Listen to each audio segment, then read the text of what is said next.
सम्राट सन्मति सागर महाराज की जय। आचार्य गुरुवर सुंदर सागर महाराज की जय। अहिंसामय विश्व धर्म की जय। जिनवाणी माता की जय। जय बलाहितमय सुनेमती माता जी की जय। हरिकथा की जय। हम सब यहाँ आचार्य समंत भद्र स्वामी विरजी रत्नकरण शाखाचार का स्वाध्याय कर रहे हैं। बंधुओं, जीवन में पुण्य और पाप का जोड़ा है। पुण्य के उदय से हमें यह मनुष्य पर्याय, उच्च कुल, शरीर की आरोग्यता, अच्छा घर, पत्नी, बच्चे, ये सब किसके उदय से मिले? पुण्य के उदय से यह सब सामग्री पंचेंद्रिय विषय भोगों की मिल गई। पर यह क्यों मिली? क्योंकि पिछले भाव में हमने जिनेंद्र भगवान की भक्ति पूजा आदि करके पुण्य अर्जित किया। इसके कारण ही आपको जिनकुल मिला, और जिनकुल मिलते ही यह सब एक्स्ट्रा फैसिलिटी फ्री में मिल गई। अच्छा परिवार, अच्छा कुल। क्यों? सिर्फ जिनेंद्र भगवान की भक्ति से यह सारी चीजें आपको सुलभ होगी। इतनी प्रभावशाली है जिनेंद्र भक्ति, जो कि कहते हैं काम दूरी काम धारिणी। कामधेनु गाय होती है, वह कामधेनु गाय जो उससे इच्छा करते हैं वह कामधेनु गाय से मिलता है, ऐसा वेदों में दृष्टांत आता है। चिंतामणि रत्न होता है, वह भी जो इच्छा होती है वह प्रदान करता है। और क्या होता है? कल्पवृक्ष होता है, जो कि इच्छा करनी याचने से जहाँ पर जो इच्छा की जाती है उस इच्छा की पूर्ति तुरंत हो जाती है। लेकिन यह पुण्य कैसा है? जो जिनेंद्र भगवान की पूजा से पवित्र हुआ पुण्य है। पुण्य भी कई प्रकार का होता है भैया। एक पुण्य वह है जो पापों में लगा रहा है, पर पुण्य हमेशा गुणों की प्राप्ति से ही होता है और गुणों को बढ़ाने से ही होता है। अशुभ कार्यों को करने से कभी भी पुण्य का संचय नहीं हो सकता। तो हम सब पुण्य और पाप का झूला झूलते रहते हैं हर समय। एक हवा आती है, ठंडी हवा आ रही है, झूले पर बैठे, जब ठंडी हवा आ गई तो समझ लो पुण्य का उदय आ गया। और क्या हुआ? गर्मी के दिन थे भैया, नहीं तो आप ठंडी के दिन का लगा लो। गर्मी के दिन में झूला झूल रहे, ठंडी ठंडी हवा आई, कैसा लगा? हाँ देखो, पूरब से ठंडी ठंडी हवा आ रही, हमारा पुण्य का उदय है। और अचानक दक्षिण से कैसी हवा आई? गरम गरम हवा आई, अरे भैया पाप का। जिस तरह से उसी तरह कहते हैं पुण्य और पाप साथ चलते, किसी के ज्यादा किसी के कम। क्या कहते हैं? पुण्य और पाप साथ चलते, किसी के ज्यादा किसी के कम। किसी के ज्यादा पुण्य चलता है और किसी के कम पुण्य चलता है, लेकिन ये दो जोड़े हैं, साथ साथ चलते हैं।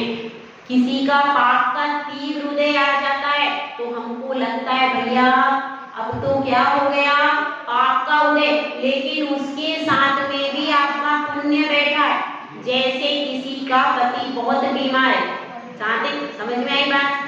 किसी स्त्री का पति बहुत बीमार है, लेकिन अब स्त्री तो रोग रहित है भाई, स्त्री में कोई रोग नहीं है, तो ये पुण्य का उदय उसका है कि नहीं?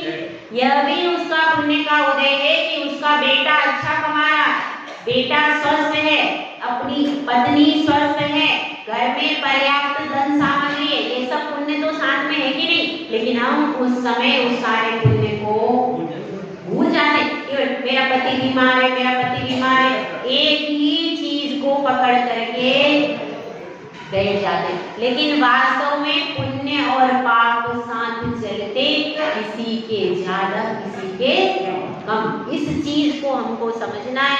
और फिर अब देखिए, पाप तो सर्वथा सर्वदा हेय ही है, तो समझना। पुण्य तो कथनचित उपादेय है। कब तक उपादेय है भाई पुण्य? बताओ।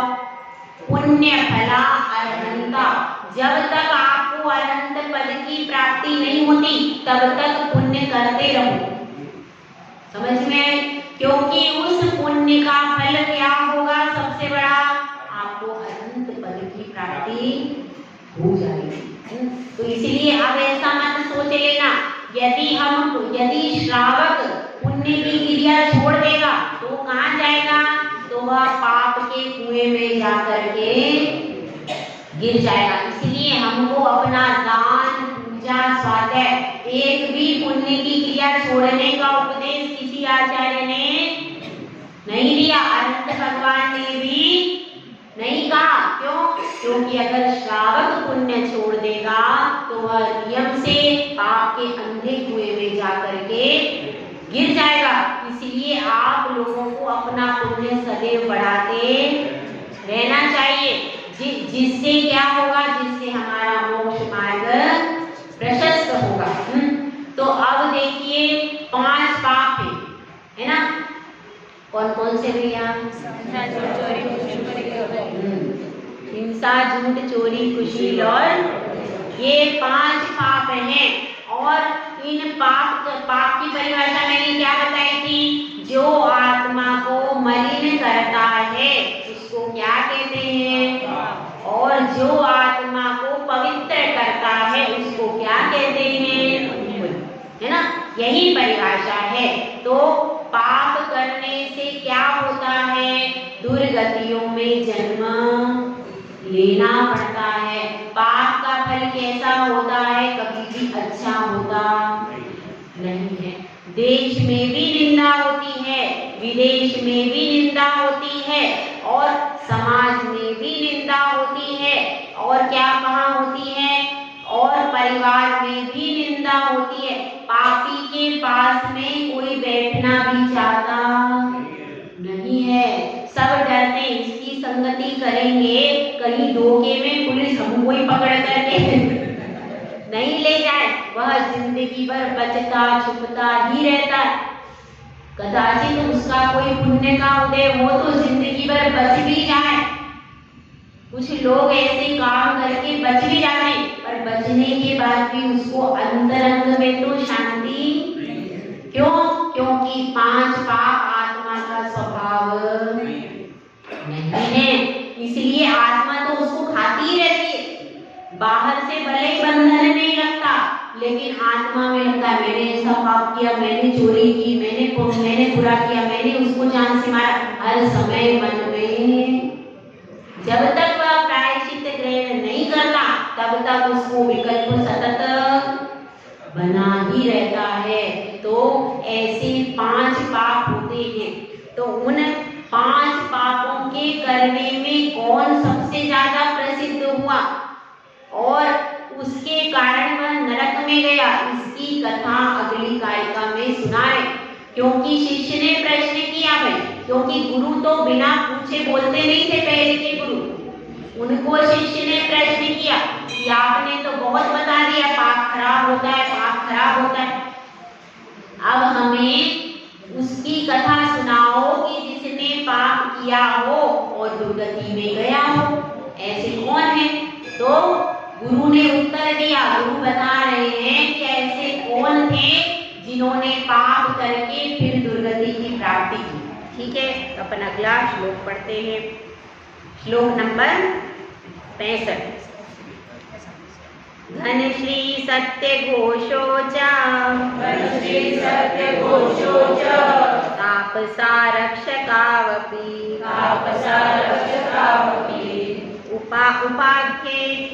उपाख्येत्यास्तया श्रमश्रु नवनीतो यथा क्रमम्। धन श्री सत्य घोषो च तापसारक्षकावपि उपाख्येयास्तथा शमश्रु नवनीतो यथा क्रमम्। अब इसमें किस किस की कथा आती है, थोड़ा सा अपन श्लोक का अर्थ कर लेते हैं। पहला दिया है धनश्री। तो पहला पाप कौन सा है भाई? हिंसा। तो हिंसा नामक पाप को करने में प्रसिद्ध हुई है। एक होता है विख्यात और एक होता है कुख्यात, है ना। प्रसिद्ध दोनों है। एक तरफ कोतवाल प्रसिद्ध है तो एक तरफ फूलन देवी भी प्रसिद्ध है। महिलाएं भी पीछे नहीं रही है। और बताइए, फूलन देवी इतना डाकू का काम भी किया, उसके बाद भी उसको जनता ने चुन के सांसद बना दिया। इससे बड़ा आश्चर्य क्या होगा? लेकिन ऐसा हुआ, बताइए। तो कुख्यात भी ऐसे हो जाते हैं कि लोगों को लगता है कि ये कार्य करने में सक्षम है। तो एक होता है कुख्यात, क्योंकि वह भी, उनकी भी ख्याति होती, वह भी अखबारों में अपना नाम ढूंढते कि देखो हमारी वजह से पूरा नगर परेशान है। तो ये कौन है? ये कुख्यात है कि प्रख्यात है भाई? ये कुख्यात जीव है, इनकी भी ख्याति है, लेकिन कैसी ख्याति है? अपख्याति है, अपकीर्ति है। तो सबसे पहले कौन है? धनश्री। हिंसा पाप को करने में प्रसिद्ध हुई है धनश्री। दूसरा कौन है? सत्यघोष। ये किसमें प्रसिद्ध हुआ है? झूठ बोलने में। उसके बाद क्या है? तापसा रक्षकावपि। तापस और रक्षक यानी कोतवाल की कथा है। वो किसमें प्रसिद्ध हुआ है? चोरी करने में, ठीक है। उसके बाद क्या हुआ है? उसके बाद फिर कितने हो गए पाप? 3 हो गए। हाँ, फिर कोतवाल प्रसिद्ध हुआ है किसमें? कुशीन पाप में कोतवाल प्रसिद्ध हुआ है। उसके बाद नीचे देखिए, उपाख्य का शमशु नवनीत। शमशु नवनीत काय में प्रसिद्ध हुआ है? परिग्रह। परिग्रह रूपी पाप में प्रसिद्ध हुआ है कौन? शमशु नवनीत, ठीक है। तो अब इस कथाओं को अपन सुनते हैं। आज भी आपका स्टोरी सेशन, पूरा स्टोरी सेशन है, उसको सुन लीजिए। सबसे पहले कथा आती है धनश्री। तो एक धनदत्त नामक सेठ था, उसकी भार्या का नाम क्या था? धनश्री। और यह दोनों कैसे थे? दोनों रहते थे अपने घर में, शांति से रहते थे, लेकिन क्या है, उनकी कोई संतान नहीं थी। तो उनको हमेशा आकुलता रहती थी कि हमारी कोई संतान नहीं है। तो क्या करते हैं? एक पुत्र को गोद ले लेते हैं। एक पुत्र को वह गोद ले लेते हैं और वह पुत्र धीरे धीरे बड़ा होता है। अब जैसे ही वह बड़ा होता है तो क्या होता है कि सेठ का निधन हो जाता है। वह सेठ का निधन हो गया, अब वह पुत्र युवा हो गया। तो अब जो सेठानी थी, कौन? धनश्री सेठानी। तो धनश्री सेठानी के मन में पाप आ गया, उसके मन में पाप आ गया और वह उसी को अपना पति मान लिया उसने। किसको? जो उसका पुत्र था। जो उसका पुत्र था उसी के साथ पति का व्यवहार करने लगी और घर में रहने लगी। अब संयोग की बात है, जैसे धनदत्त सेठ मतलब था, अब एक पुत्र उन्होंने घर में रख लिया था, तो उसके पुत्र के प्रभाव से माता में विशेष वात्सल्य आता है। तो इसीलिए जब धनदत्त सेठ जीवित था तभी उसको एक पुत्र और एक पुत्री की प्राप्ति हो गई। तो वह पुत्री का नाम था सुंदरी। पुत्री का नाम क्या था? सुंदरी। और अब वह दोनों पुत्र पुत्री आराम से, थोड़े छोटे थे पहले, तो छोटे थे तब तो माँ के पाप को समझते नहीं थे, लेकिन बच्चे भी अब धीरे धीरे थोड़े बड़े हो गए तो उनकी दृष्टि में भी सारी चीजें आने लगी। अब उसने देखा कि मेरा बेटा बड़ा हो गया, मेरा बेटा युवा हो गया, तो अब कैसे मैं अपने आप को बचाऊं? ऐसा सोच करके देखिए, एक पाप करते हैं तो उसके साथ कई कई पाप हो जाते हैं। अब उसने कुशील नामक पाप किया तो उससे क्या हुआ, उससे आगे हिंसा के भी भाव हो गए, यहाँ तक कि पंचेंद्री की हिंसा के भाव बन गए उसके, इतना ज्यादा उसके मन में तृष्णा हो गई। अब क्या करे, तो उसने सोचा कि मैं कोई योजना बनाऊं और अपने पुत्र को रास्ते से हटा दूं। उसी का पुत्र है, उसी पुत्र के लिए वो रो रही थी कि मेरा कोई पुत्र नहीं है, मेरा कोई पुत्र नहीं है। और ऐसा पुत्र जिसकी जननी कौन है, स्वयं वही है, कोई दूसरे की नहीं है, स्वयं वही उसकी जननी है। तो फिर भी उसने क्या सोचा कि नहीं, मेरे पुत्र को रास्ते से अब अपनी माँ ही यदि भक्षक बन जाए तो फिर बेचारा दूसरे की जगह कहाँ जाए, पिता उसके थे नहीं, पिता तो उसके चले गए, और उसकी सगी माँ ही इस तरह का विचार करे तो बताओ बच्चे का क्या होगा। लेकिन उसको तो उसके मन में तो इतनी तृष्णा बढ़ रही थी कि उसके विवेक ही नहीं कि मैं क्या कर रही हूँ, ऐसा कुछ विचार नहीं आया। और उसने फिर क्या करते थे, सुबह गाय को चराने जाता था, कौन, जो गोपालक, जो कि पुत्र था उसका, जो उसका पुत्र नहीं, जो कि उसने गोद लिया, दत्तक पुत्र था वह जाता। लेकिन अब उसने दत्तक पुत्र से कह दिया कि भाई जिसके रहते तो हमारी बात छुपने वाली नहीं है, इसलिए अब ऐसा करते हैं कि इसको रास्ते से हटाना है। जब यह गाय चराने जाएगा तो आप ऐसा करना कि इसका काम तमाम कर देना, ऐसा उसको सिखा दिया दत्तक पुत्र को।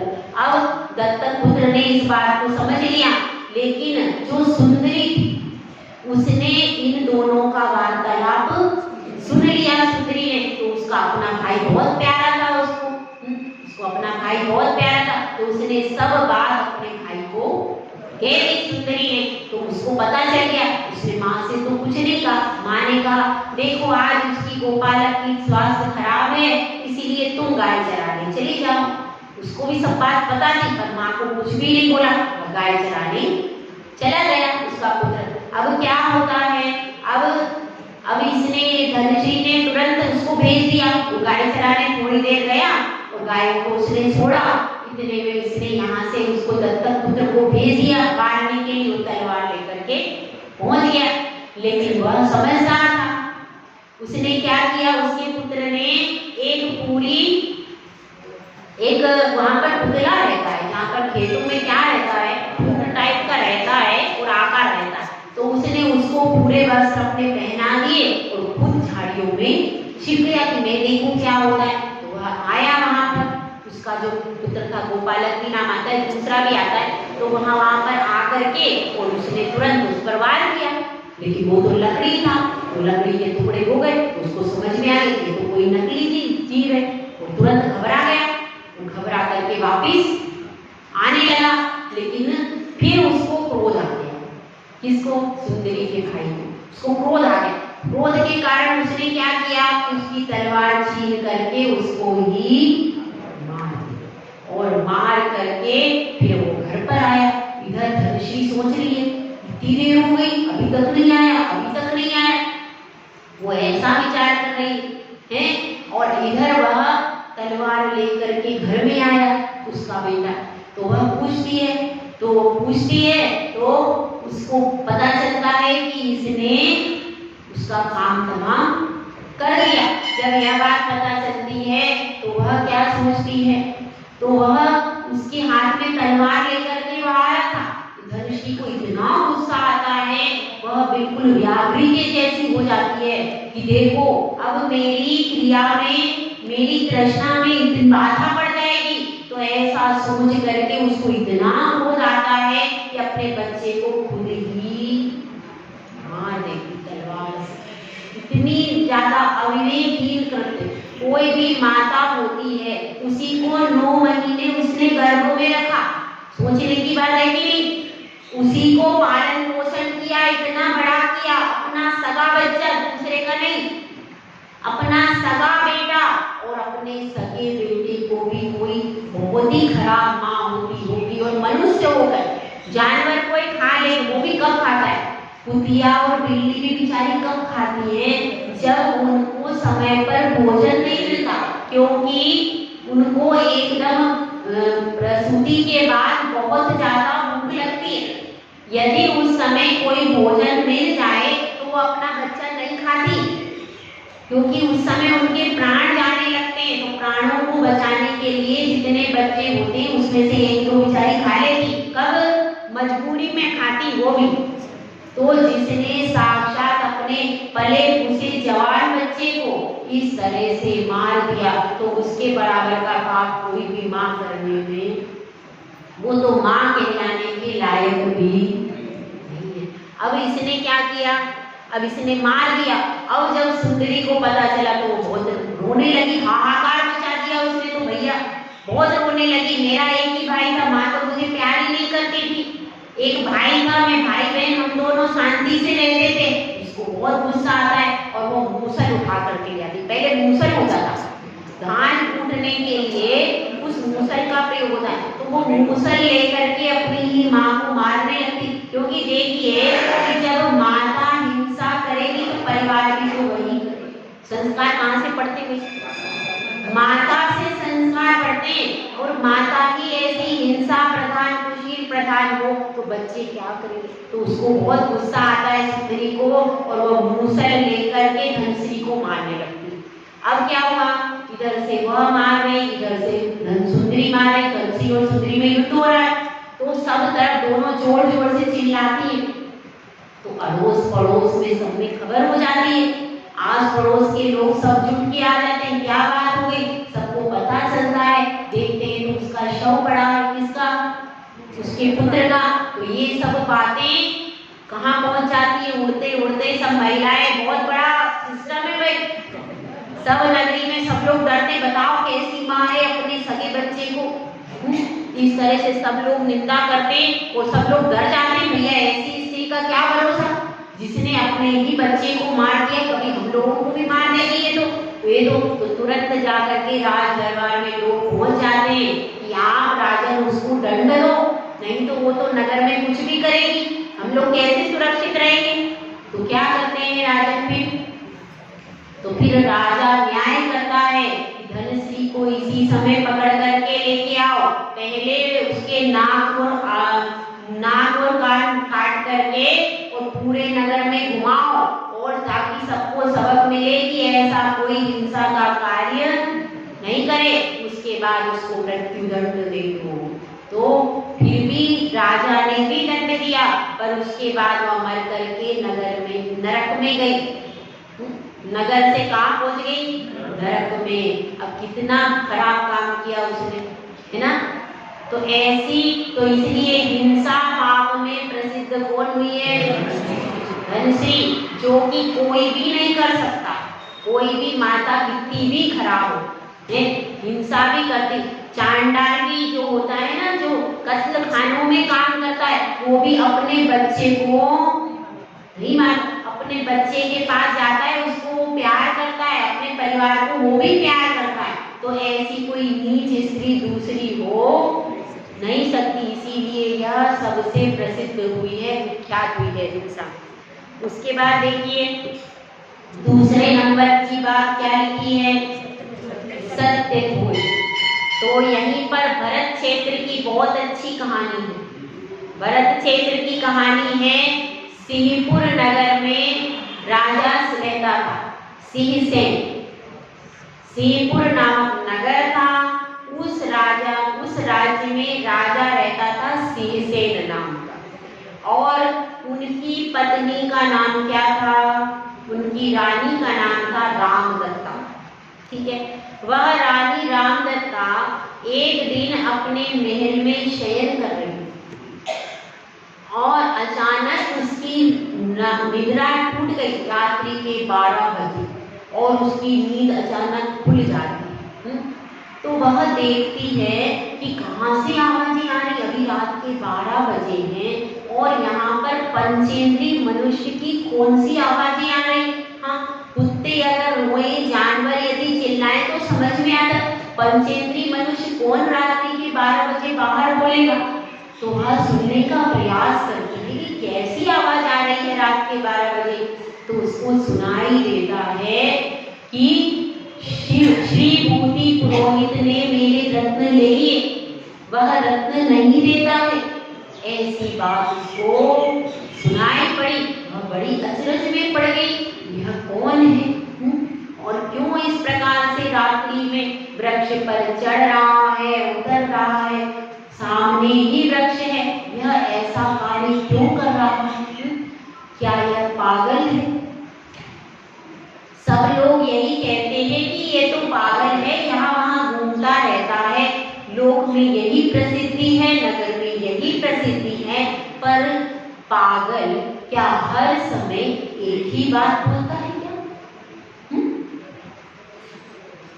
कोई भी पागल हर समय एक ही बात नहीं बोलता और इसके मुंह पर हमेशा एक ही बात होती है। इस बात में जवश्य कोई रहस्य है, इस रहस्य को पता करना चाहिए। और ऐसे विचार करती रहती है और पूरी रात्रि व्यतीत हो जाती है, उसको निद्रा नहीं आती। फिर सुबह क्या होता है, राजा जब उठते हैं तो वह उसको शैया पर बैठी हुई देखते हैं। तो राजा सेन प्रश्न करते हैं कि हे महाप्राण प्रिय, हे प्राण प्रिय, आपको रात्रि में निद्रा क्यों नहीं आई? कौन सा ऐसा कष्ट है, मुझसे आप कहिए। तो रानी रामलता कहती है कि हे राजन, आपकी न्याय व्यवस्था में कुछ कमी है, आप विचार कीजिए। तो राजा कहता है कि नहीं, मेरी तो न्याय व्यवस्था एकदम अच्छी है, एकदम सुव्यवस्थित है, हमारे राज्य में चारों तरफ खुशहाली है, कोई भी दुखी नहीं है। तो वह कहती है रानी कि हे राजन, देखिए वह पेड़ के पास कौन बैठा है? तो राजा कहता है अरे रानी, वह तो पागल है, मंत्री जी ने मुझे बताया ही है, श्री भूति मंत्री ने मुझे बताया है कि यह पागल है और यहाँ वहाँ कहता फिरता है, तुम किसकी बातों में आ रही हो? तो रानी रामलता कहती है कि नहीं राजन, यह पागल नहीं है, क्योंकि पागल कभी एक ही बात नहीं कहता और इसकी आवाज से यह भी नहीं लगता कि इसने मदिरा पान किया है। अवश्य इसमें कोई रहस्य है और आपको इस रहस्य का पता लगाना चाहिए। तो राजा क्या कहता है, हे महारानी, आप बुद्धिमती हो, आप कलावती हो, आप अत्यंत सुंदर हो, सुलक्षणा हो। ऐसी तारीफ क्यों की जाती है पता है? जब कोई काम करवाना तो उसकी प्रशंसा सामने वाले को चढ़ाओगे, चढ़ जा चले, फिर उसके बाद उससे धीरे से तो वो चढ़ जाता है, फिर आप उससे काम करवा लो, इजीली हो जाता है। अब भी बड़ी प्रशंसा करें, आपको न्याय नीति का अनुभव ज्ञान है। तो रानी के मुस्कुराती है। राजा कहता है इसलिए आप इस केस को अपने हाथ में ले लीजिए, इस घटना का पूरे न्याय व्यवस्था में आपके हाथ में सौंप देता हूँ, आप जैसा चाहो वैसा कार्य करो। तो वह रानी कहती है मैं चौपड़ का खेल खेलना चाहती हूँ और आप श्री भूति मंत्री को भिजवा दीजिए। अब क्या होता, पहले चौपड़ का खेल होता था भाई, होता था कि नहीं होता? तो वह अब क्या होता है, रानी चौपड़ खेलने के लिए श्री भूति मंत्री को बुलवाती है। तो वह श्री भूति मंत्री आता है और बड़ा प्रसन्न होता है कि आज मेरा सौभाग्य जो महारानी के साथ मुझे खेलने के लिए मिलेगा, आपके चरणों में रहने का अवसर मिलेगा। बहुत प्रसन्न होकर के आ जाता है और चौपड़ बिछ जाती है। अब रानी क्या करती है उसमें कि अपनी की बिना पैसे के खेलने में तो आनंद ही नहीं आता मंत्री जी, तो पहले आप कुछ दांव पर लगाइए। तो मंत्री जी कहते हैं कि हे रानी, आपका ही सब कुछ दिया हुआ है, इधर रहे या उधर रहे क्या फर्क पड़ता है? मंत्री जी भी चतुर है, अब क्या फर्क पड़ता है? तो यही तो फिर रानी रामलता कहती, यही तो मैं मंत्री जी या उधर रहे क्या फर्क पड़ता है, तो थोड़ा सा आप लगा भी देंगे तो भी कोई फर्क। आपके पास तो अटूट संपत्ति है और सब राज्य से दी हुई है, तो आपने क्या कमाया मुझे भी तो पता चले आज। तो फिर श्री बुद्धि मंत्री क्या करते हैं, अपनी संपत्ति धीरे धीरे लगाते रहते, लेकिन रानी खेल में अत्यंत निपुण थी, तो वह सारी संपत्ति जीत लेती है। अब क्या होता है, पूरी संपत्ति किसके पास आ गई, रानी रामदत्ता के पास आ गई। और फिर अब बोलती है वो कि बताइए मंत्री जी, बताइए सारी संपत्ति आपकी घर से आ गई है, अब भी आपके पास कुछ शेष है क्या? तो वह कहता है कि नहीं महारानी, मेरे पास तो कुछ भी नहीं बचा।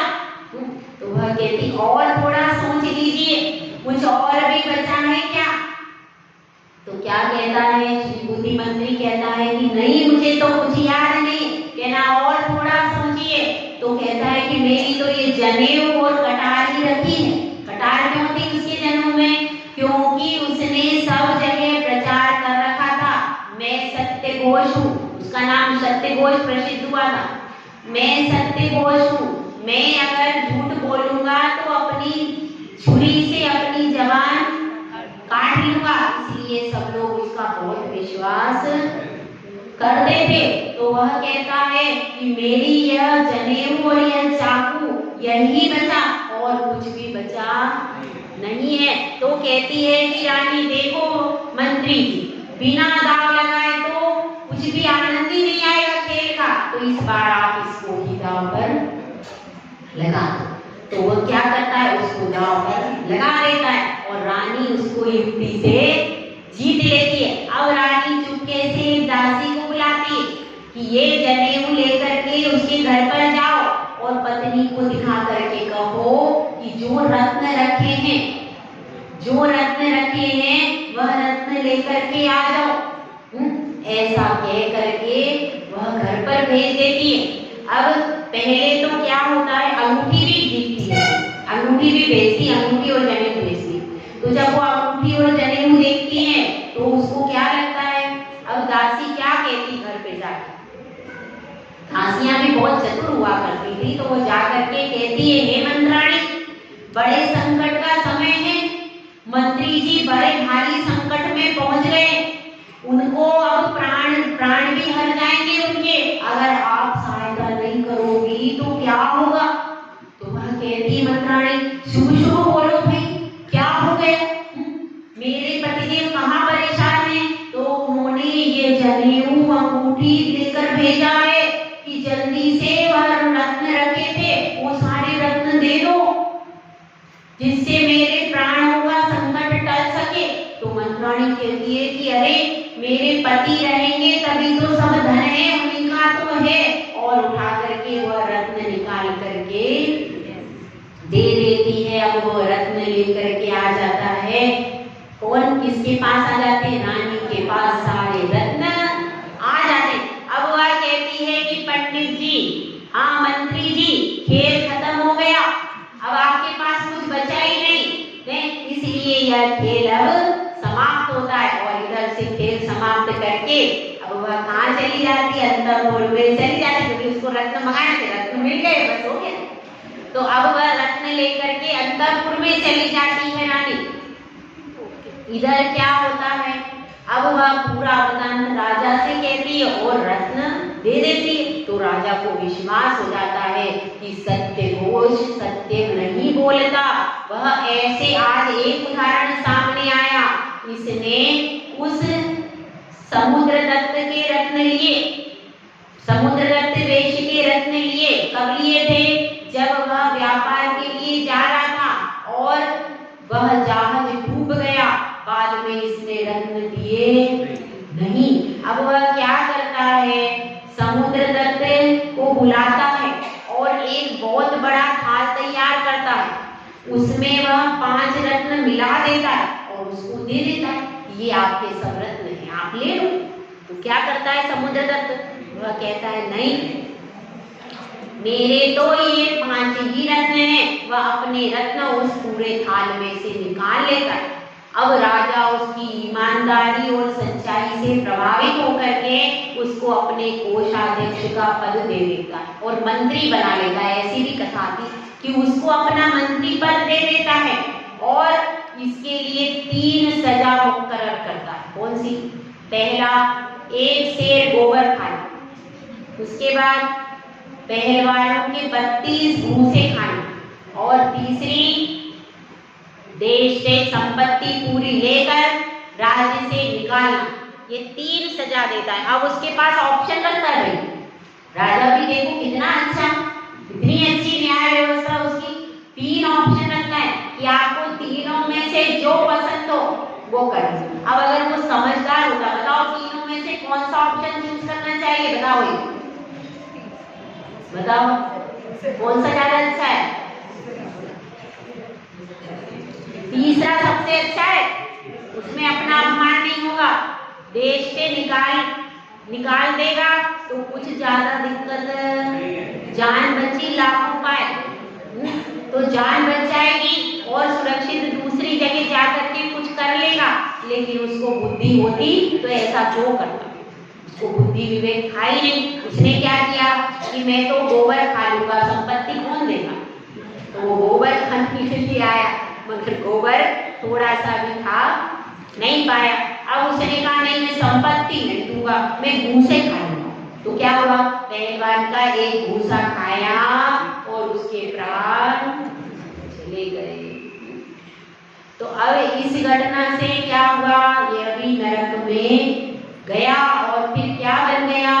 उसी समय अजगर बन गया, सर्प बन गया और उसने राजा को डस लिया। और कई भवों तक यह बैर की परंपरा चलती रही। इसका पूरा पुराण है मंदर मेरु पुराण, उसमें यह कथा बहुत विस्तार से पिछले साल सितंबर में हमने वही कथा दी थी मंदर मेरु पुराण।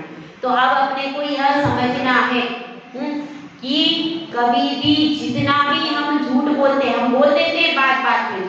सबसे ज्यादा झूठ कहाँ बोलते हैं? मोबाइल। अब मोबाइल पर लगे हुए हैं, यहाँ फोन आ रहा है, कहाँ है? अभी तो बाहर है, सामने ही बैठे, बाहर गए हैं। हाँ अच्छा, कहाँ गए? कुछ बता के नहीं गए हैं। क्या हो रहा है? कितना झूठ बोलते और क्यों बोलते हैं ये भी कोई सीमा नहीं है। जरा सा हमको लगेगा कि नहीं हमें ये व्यक्ति आएगा, इसको ऐसा होगा, तुरंत बाहर गए हैं, बता के नहीं गए हैं, कब आएंगे कुछ पता नहीं है। जो इतना सबसे ज्यादा झूठ का कहाँ बोला जाता है? सबसे ज्यादा। ठीक है, तो कम से कम कोशिश करें कि अपने झूठ, अभी आपको दिखाई नहीं दे रहा, लेकिन आप जितना भी झूठ बोल रहे हैं उसका पाप बंद तुरंत होता है। जितना भी हम झूठ बोलते हैं उसका पाप तुरंत चढ़ जाता है आपके खाते में, तुरंत प्लस बैलेंस। आपको पता नहीं चलता, आप अज्ञानता में बार झूठ बोल रहे हो, लेकिन एक झूठ आपने बोला वह कर्म का बंध आपके लिए हो गया, फिर आपके लिए समस्याएं आती चली जाती। इसीलिए अपने को हिंसा और झूठ 2 महापाप है, इनसे हमेशा बचकर रहना चाहिए। और जो 3 कथाएं हैं इसको कल देखेंगे। जय बोला जैसी सुंदर आत्मा